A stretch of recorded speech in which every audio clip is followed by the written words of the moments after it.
Welcome to the World Future Energy Summit here in Abu Dhabi, where over the course of 4 days, more than 600 companies are going to be putting on display a variety of products, all dealing with the environment, everything from solar to waste management. Now, we're expecting over 20,000 visitors here. Now, one of the more popular items at this year's show is electric cars, and many people may have the idea that electric cars are big and bulky and ugly. Well, no longer. Have a look here.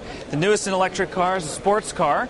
And sir, I wanted to start by asking you first, why is this particular car on display? Actually, we have this car over here because Abu Dhabi Water Electricity Authority has a social responsibility towards the community of Abu Dhabi and to introduce future technology to the people. And tell me about the specifications of the car itself. Actually, this car is 100% electrical.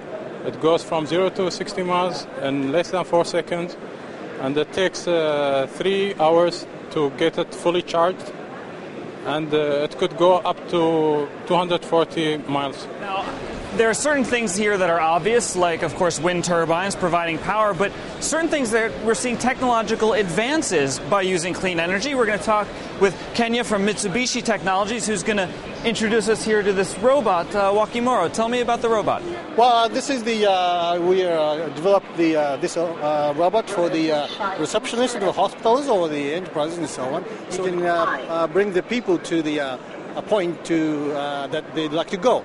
So I'd like to introduce you. So please give some salutation to the robot. I can speak to the robot. Just please, no problem. Should I say hello? Yes, hello. Hello. How do you do? I am Wakamaru.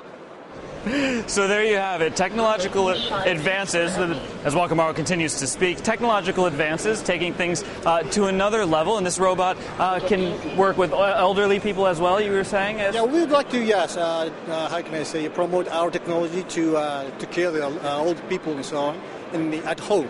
So this kind of technology will, how can I say, it can help the people at home, especially elderly people. So there you have it. We're not just talking, of course, about the environment. We're talking about technological advances and business as well. Cal Perry, CNN, Abu Dhabi. Until next time, have a good day.